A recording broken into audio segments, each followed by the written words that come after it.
Bonjour tout le monde et bienvenue dans cette nouvelle vidéo. Aujourd'hui, vidéo exceptionnelle. Franchement, vous n'êtes pas prêts. D'ailleurs, moi non plus. Je vais vous présenter ce qui pourrait bien changer l'avenir de cette chaîne. Je vais vous présenter ce qui va me permettre de faire des photos de ouf. Alors non, c'est pas un nouvel appareil photo. D'ailleurs, certains même n'y verront aucun rapport avec la photo. Et pourtant, bref, je vais vous présenter ce qui pourrait être une dinguerie. Mais par contre, je fais exprès de parler au conditionnel parce que tout ne se passe pas comme prévu, bien sûr. Alors on est tous d'accord pour dire que 2020 a été une année merdique. Mais faut pas s'emballer parce que pour l'instant, 2021, c'est pas super jojo. Mais malgré tout, il y a quand même des bonnes choses et des bonnes surprises. C'est pour ça qu'aujourd'hui, je suis fier de vous annoncer que je suis l'heureux propriétaire d'un camping-car.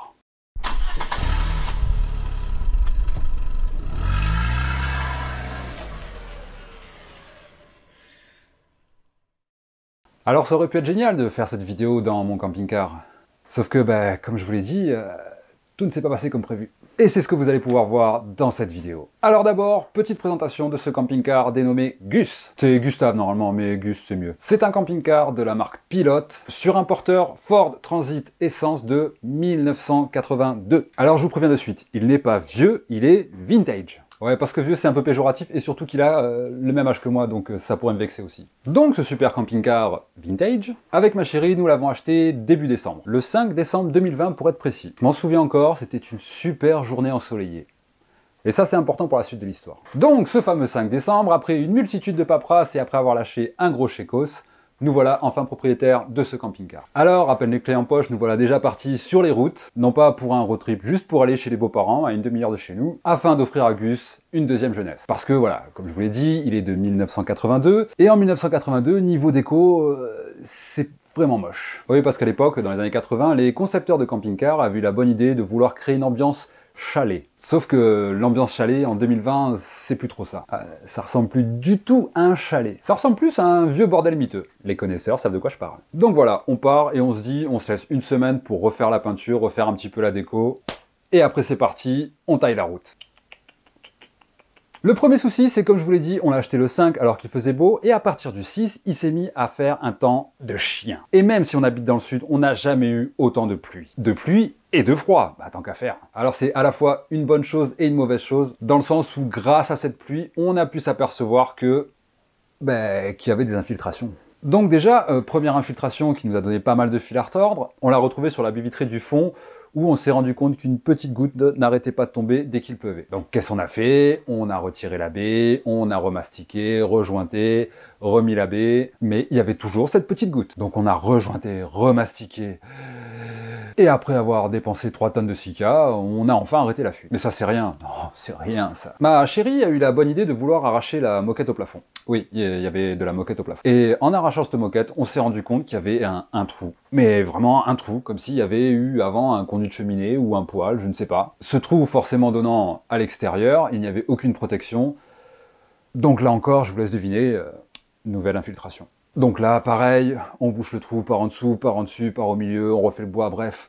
J'aurais dû acheter des actions chez Sika, franchement. Donc du coup, on s'est mis un petit peu à avoir des doutes et on s'est dit, avant de s'attaquer à la déco, avant de refaire la peinture, tout ça, on va peut-être vérifier que tout marche bien. Et surtout, on va voir s'il n'y a pas d'autres infiltrations. Et là, je vous laisse deviner, hein, forcément, on a eu d'autres surprises. Certainement la pire chose qui pouvait nous arriver. On s'est retrouvé avec une infiltration, mais cette fois-ci au niveau de la capucine. Mais là c'était même plus les infiltrations comme on avait pu avoir avant, où il y avait une petite goutte qui coulait ou quoi que ce soit. Non, là c'était vraiment la grosse infiltration, avec carrément le bois qui avait pourri, qui était gorgé d'eau. Donc là, ça a été vraiment un petit peu la panique, parce qu'il a fallu agir très très vite, car tous ceux qui ont un camping-car vous le diront, voilà, en cas d'infiltration, vous pouvez être sûr que si vous traînez un petit peu, le camping-car pourrit et il est bon pour aller à la casse. Donc là, voilà, encore plus casse-couille, il a fallu arracher le bois, remettre du bois, remettre des tasseaux, remastiquer, rejointer, enfin bref, vous savez comment ça se passe. Et là, par miracle, au jour d'aujourd'hui, en espérant ne plus avoir de mauvaises surprises, nous avons résolu tous les problèmes d'infiltration. Alors par contre, je fais juste une petite aparté, parce que depuis tout à l'heure, je dis nous avons fait ci, nous avons fait ça. Quand je dis nous, en fait, c'est ni moi ni ma chérie. Hein. Non, parce que je dois le reconnaître, au niveau bricolage, je suis nul. Ah non, on va pas se mentir, je suis nul. En fait, vu qu'on était chez les beaux-parents, c'est le beau-père qui a quasiment tout fait. Facilement 90% du taf. Les 10% restants, c'était moi, je lui passais les outils au fur et à mesure. Hein. C'est d'ailleurs pour ça que j'ai décidé de lui reverser l'intégralité des pouces bleus de cette vidéo. Je sais pas si ça va lui servir, mais en tout cas, ça peut être sympa. Bref, après toutes ces péripéties, on peut commencer à espérer être prêt pour nos prochains road trips. Si d'ici là, il n'y a pas de nouvelles couilles. Parce que malheureusement, je pourrais pas vous dire toutes les misères qui me sont arrivées, parce qu'il faudrait une vidéo d'à peu près 3/4 d'heure. Mais juste vite fait, comme ça, voilà, on s'est aussi rendu compte que le frigo ne marchait pas, il a fallu bidouiller un petit peu derrière, la carte électronique, tout ça. Ça, par contre, c'est moi qui l'ai fait, et ça marche. Ensuite, on a eu aussi un petit problème comme ça avec le chauffe-eau. Bah, forcément, il a fait super froid, donc quand j'ai voulu tester le chauffe-eau, bah, il y a un tuyau qui a pété.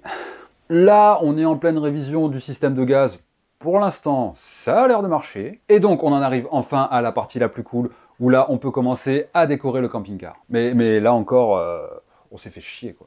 Oui, parce que quand on voit cette petite ambiance chalet, on se dit que, bah voilà, c'est des meubles en bois, on va pas s'embêter, on va poncer, on va repeindre et ça ira bien. Sauf que ce n'est pas du bois. Non, c'est du contreplaqué. Et malheureusement, comme ce camping-car est un peu vieux, le contreplaqué a très mal vieilli. Donc voilà, on s'est retrouvé avec le petit film plastique qui est collé sur le bois comme ça, qui était un petit peu dégueulasse. On se voyait pas repeindre dessus, donc il a fallu l'enlever.